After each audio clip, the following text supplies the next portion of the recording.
কথাবার্তা, কমিউনিকেশন এবং ভাষা শিক্ষার ক্ষেত্রে যথেষ্ট ভালো পাবে। ধর্মীয় বা গবেষণামূলক শিক্ষার মধ্য দিয়ে যথেষ্ট ভালো ফল পাওয়া যাবে। যারা বিদেশে পড়াশোনার জন্য চেষ্টা করছেন তাদের জন্য কিন্তু মঙ্গল যখন নবম ঘরে যাবে, অর্থাৎ 28 তারিখের পর কিন্তু যথেষ্ট ভালো সম্ভাবনা রয়েছে পার্টনারশিপের কাজ করা, সিনিয়রের সঙ্গে সম্পর্কের উন্নতি করা, বা সেই সময় কিন্তু সম্মান যথেষ্ট পরিমাণে পাবেন। অফিস সংক্রান্ত ক্ষেত্রে কোথাও যাওয়ার, ট্রেনিং বা নতুন কোনো কাজের সুযোগ আসতে পারে। তবে কেতুর জন্য মনোযোগের ঘাটতি, হঠাৎ মতবিরোধ তৈরি হতে পারে।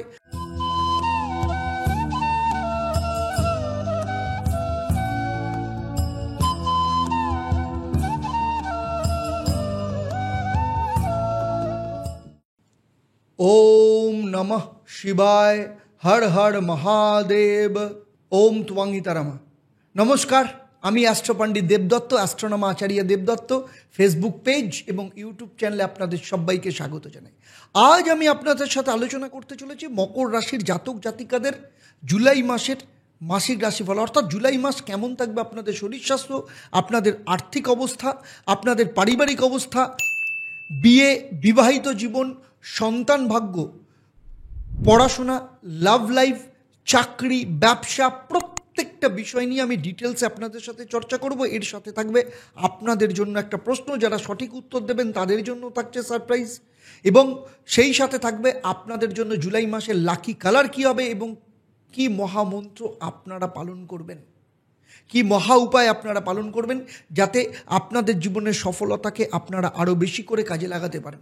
তাহলে পুরো ভিডিওটা শেষ অবধি খুব মন দিয়ে দেখবেন। চলুন দেখে নিই, এই মাস যখন শুরু হবে, অর্থাৎ জুলাই মাস যখন শুরু হবে, তখন মকর রাশির জাতক জাতিকাদের ক্ষেত্রে নবগ্রহের স্থিতি ঠিক এরকম থাকবে।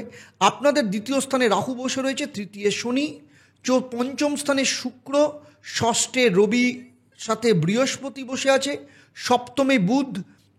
যদিও শুক্র 26 তারিখের পর আপনার ষষ্ঠ স্থানে আসবে, রবি 16 তারিখের পর সপ্তম স্থানে আসবে, মঙ্গল কেতু অষ্টম স্থানে বৌমনাস যোগ করে রয়েছে, কিন্তু মঙ্গল 28 তারিখে আপনার নবম স্থান কন্যা রাশিতে চলে আসবে।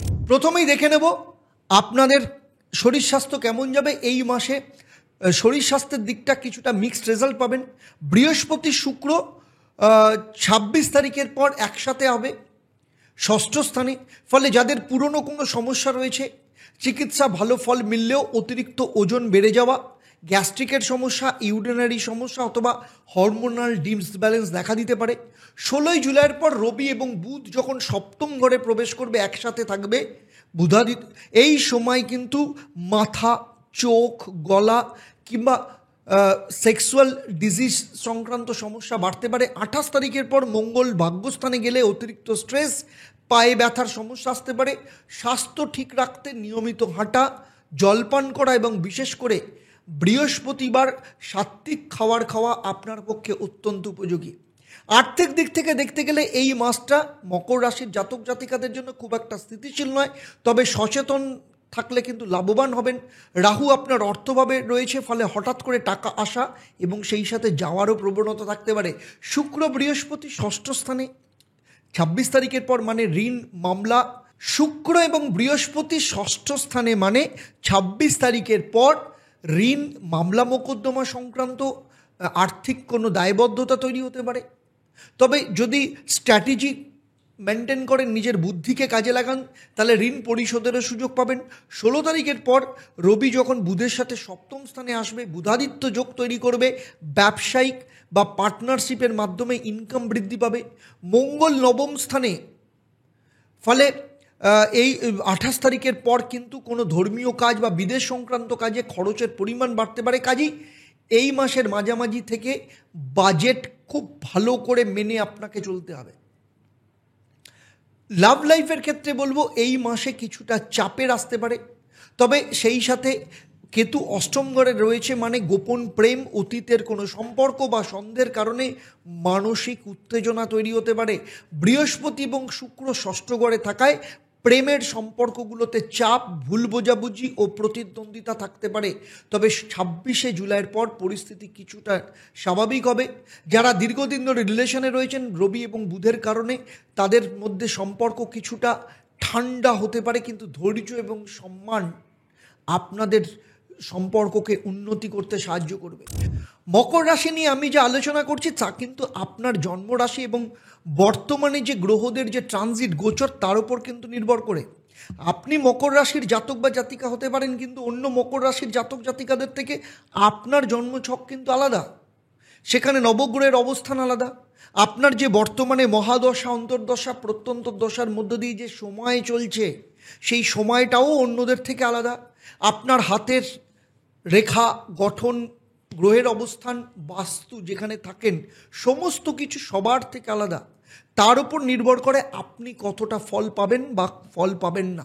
তাই আমার এই আলোচনার মধ্য দিয়ে কোথাও যদি আপনার মনে হয় যে আপনার জীবনের সাথে কোথাও না কোথাও ডিফার করছে, আমি বলবো ইমিডিয়েট আপনার জন্মছক, আপনার হাত এবং আপনার বাস্তুকে বিচার করানো ভীষণ দরকার, কারণ সেখানেই লুকিয়ে আছে কেন আপনি সঠিক সময় সঠিক ফল পাচ্ছেন না।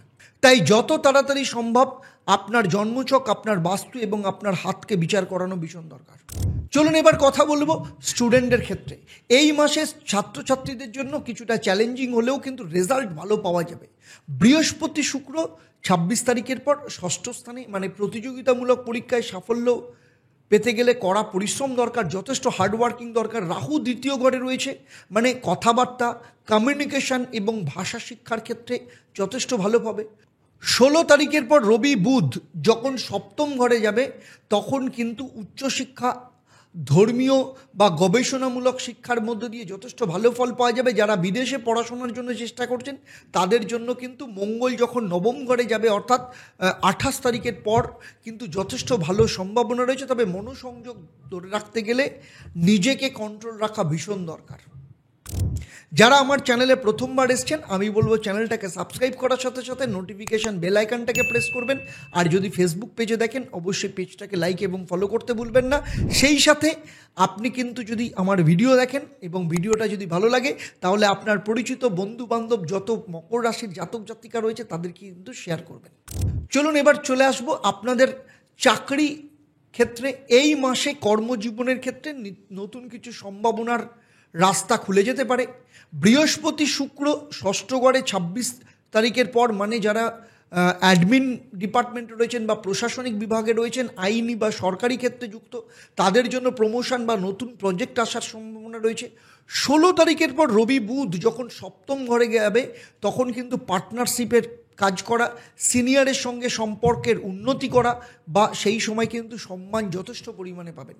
28 তারিখের পর মঙ্গল নবম ঘরে গেলে অফিস সংক্রান্ত ক্ষেত্রে কোথাও যাওয়ার, ট্রেনিং বা নতুন কোনো কাজের সুযোগ আসতে পারে। তবে কেতুর জন্য মনোযোগের ঘাটতি, হঠাৎ মতবিরোধ তৈরি হতে পারে।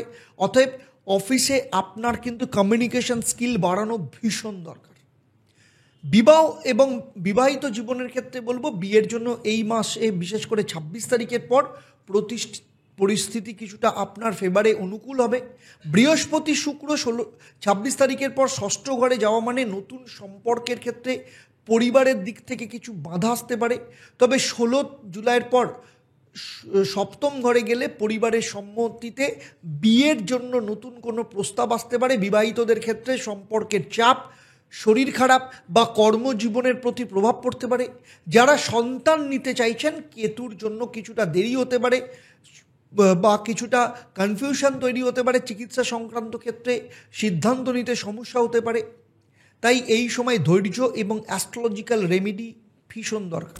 আপনাদের মধ্যে যাদের ক্ষেত্রে মনে হচ্ছে যে জীবনে প্রচুর সংঘর্ষ করতে হচ্ছে কিন্তু সফলতা একদম পাচ্ছেন না, লড়াই করতে করতে আপনার পিঠ দেওয়াল ভেঙে ঢুকে গেছে, আপনার দ্বারা যা কিছু উপায় করবার, যা কিছু প্রয়োগ করা সমস্ত কিছু করে ফেলেছেন কিন্তু কোনোটাতেই আপনি সফলতা মুখ দেখতে পাচ্ছেন না, কিন্তু আপনি একদম প্রতিজ্ঞাবদ্ধ যেভাবেই হোক আপনি জীবনে ঘুরে দাঁড়াতে চান। আপনি ভীষণ সিরিয়াস।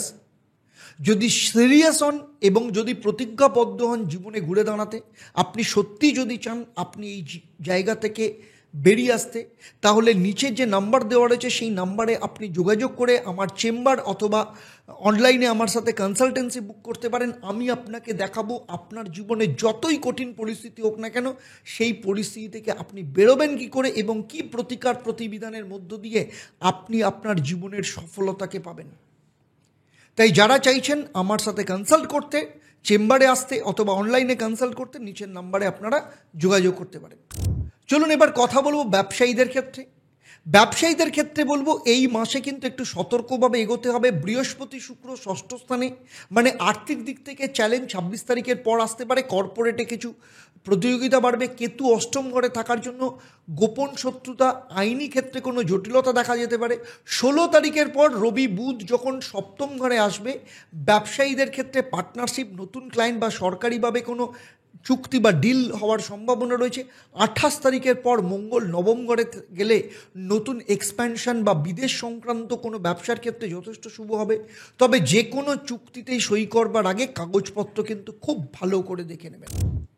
এই মাসে আপনার ক্ষেত্রে শুভ রং হচ্ছে কফি ব্রাউন, এই বা কফি কালার যাকে বলে। এই রং আপনার জীবনে স্থায়িত্ব, ধৈর্য এবং আর্থিক নিরাপত্তা দেবে। আর এই মাসে আপনার ক্ষেত্রে মহা উপায় হচ্ছে প্রতিদিন নিয়মিত করে দিনে 3 বার হনুমান চল্লিশা পাঠ করবেন। সেই সাথে প্রত্যেক শনিবার একটা কালো কাপড়ে 8টা কালো উড়দ ডাল বা তুর ডাল বা যেটাকে অড়হর ডাল বলে, একটা লোহার টুকরো এবং 5টা নীল ফুল বেঁধে যে জলটা প্রবাহিত হচ্ছে সেই জলে ফেলে দিন। এতে আপনার জীবনে অত্যন্ত ভালো রেজাল্ট আপনারা পাবেন এবং যা বাধা রয়েছে সেই বাধাগুলো কেটে যাবে। এবারে আসবো আমি এই পর্বের প্রশ্ন। আমি এই পর্বে উল্লেখ করেছি কত তারিখের পর মঙ্গল এবং কেতুর যে সংযোগ, সেই সংযোগ বিচ্ছিন্ন হচ্ছে।